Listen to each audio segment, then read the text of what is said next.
ሰላም ውድ ቤተሰቦቼ እንዴት ከረማችሁ? ሰላም ናቸው? ብዙ ጊዜ የምትሰሪያቸውን ምግቦች ለምንድነው ረጋ ማታደርጊያቸው? እንዲሁም ቮይስ ኦቨር እያደረግሽ ለምንድነው ማትሰሪልን? አሰራሩን ስለምን አትነግሪኝም? ብላችሁ ብዙ ጓደኞቼ በውስጥም ጠይቃችሁኛል። ኮሜንትም ላይ አንዳንድ ጊዜ አይቻለሁ ማለት ነው። ብዙ ጊዜ እኔ ማዳም ቤት ነው የምሰራው። ነገር ግን አንዳንድ ጣፋጮችን ስሰራ እዚህ ቲክቶክ ላይ እፖስታለሁ ማለት ነው። ያን ያህል ፕሮፌሽናል ነኝ ብዬ ሳይሆን፣ ነገር ግን የዕለት የዕለት ውሏችንን ሁላችንም እንደምናጋራው ሁሉ እኔም የሰራኋቸውን ነገሮች ብዙ ጊዜ አጋራለሁ ማለት ነው። ነገር ግን በጣም ፍጥን ባለ በስፒድ ስለነበረ በፕሮሰታቸው ያው ትንሽ ስለሚፈጥኑ አሰራሩ አይታይም ማለት ነው። እዚህ ጋር ዛሬ ምርጥ የሆነ ፓስቲ እንሰራለን ማለት ነው። በመጀመሪያ የሚያስፈልገኝ የተወሰነ ትንሽ ሩብ ኩባያ የሚሆን ወተትና አንድ ማንኪያ እርሾ፣ የደረቅ እርሾ እንዲሁም 2 የሾርባ ማንኪያ ስኳር ነው ማለት ነው ያደረኩት። በመቀጠል አንድ እንቁላል እዚህ ጋር ሰብሬ እንደዚህ አደርግበታለሁ። ከዛ ሁሉንም እንደዚህ አድርጌ በደንብ አድርጌ በማምቻ መተዋለሁ ማለት ነው። በደንብ ቀላቅለዋለሁ። በመቀጠል እንቁላል ስላለው ትንሽ ቫኒላ አደርግበታለሁ። የዚህ አይነቱን ቫኒላ ፈሳሹን ቫኒላ ነው ማለት ነው የተጠቀምኩት። እሱን ትንሽ ካደረግኩ በኋላ እንደዚህ ትንሽ ቀላቅለውና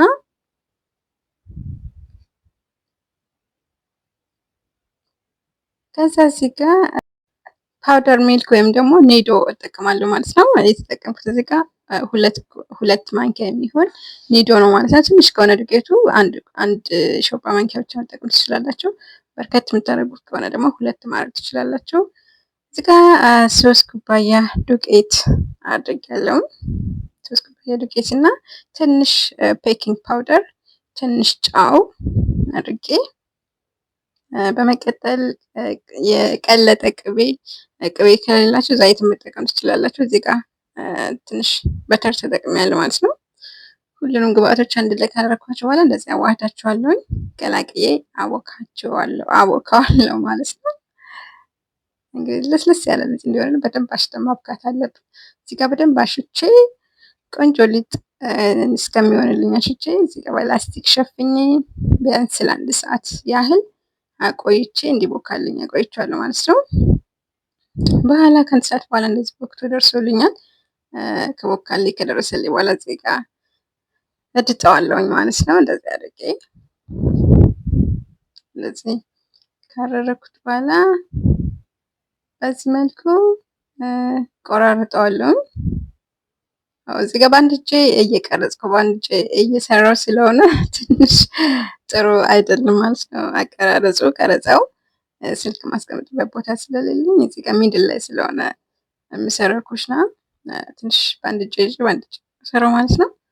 ያው እንግዲህ የዕለት የዕለት ውሏችን ያን ያህል መቅረጹ አስፈላጊ ባይሆንም ግን የዕለት የዕለት ውሏችን እንደዚህ ያደረግን ካልመሸ ካልነጋ ጥሩ አይደለምና እንደዚህ እያደረግኩኝ እየሰራው ነው ማለት ነው።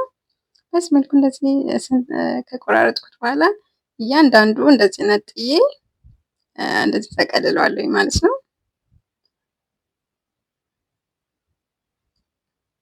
በነገራችን ላይ እዚህ ጋር የቆራረጥኩት ትንሽ ሰፋ ሰፋ ብሎብኝ ስለነበረ ሲጠቀለል ጥቅልሉ ትልቅ ይሆናል ማለት ነው። ትልቁ ደግሞ በመጨረሻ ላይ በጣም ትልቅ ይሆናል ማለት ነው። ስንጠብሰው ሊጡ ስለሚነፋ ማለት ነው።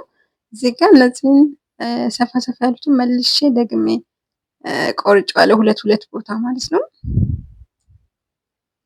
እና እዚህ ጋር በዚህ መልኩ አድርገው እንደዚህ ቀጫጭን ሆኖልኛል ማለት ነው። አሁንም ሁሉንም እንደዚህ ጠቅልል አድርጌዋለሁ ማለት ነው። ማለትም ስጠቀልሉ በጣም መስፋት የለበትም። ይሄ የተሰነጣጠቁት የተቆራረጡት ትልልቅ መሆን የለባቸውም። ቀጫጭንና ትንንሽ ነው መሆን ያለባቸው። እንደዚህ ጥቅልል እያደረኩኝ ከስር ፔፐር አድርጌ ሲኒያ ላይ እንደዚህ ቁጭ አደርጋቸዋለሁ ማለት ነው።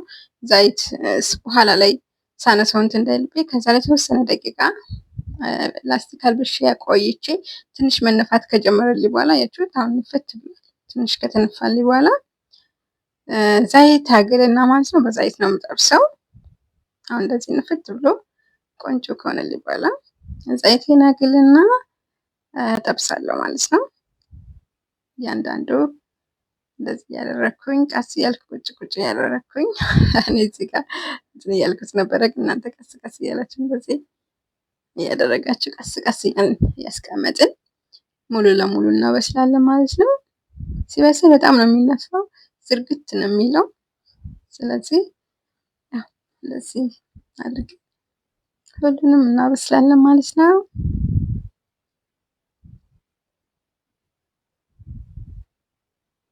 ቀስ እያልን እያገላበጥን እንደዚህ አድርገን እናበስላለን። በጣም ቆንጆ ነው፣ ይጣፍጣል። ሞክሩት፣ ትወዱታላችሁ።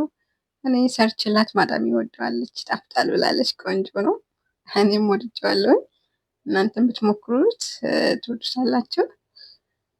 ቆንጆ ጣዕም ነው ያለው ማለት ነው። ሁሉንም አንድ በአንድ እንደዚህ ያደረግን ቀስ እያደረግን እናበስላለን፣ ብራውን እስከሚሆንልን ድረስ ማለት ነው።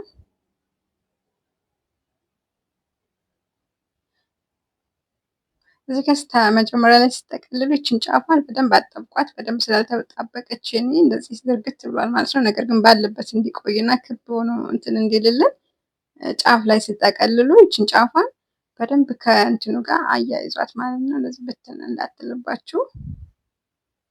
እኔ ግን ያው ዝም ብዬ ስለነበር በፍጥነት እንትን ያልኩት፣ ሌላ ጊዜ እንደምሰራው አይደለም። ልክ እንደዚችኛዋ ጠቅልል ልትልልን ስጠቀልሉ ይህን ጫፏን በደንብ አጠብቋት ማለት ነው።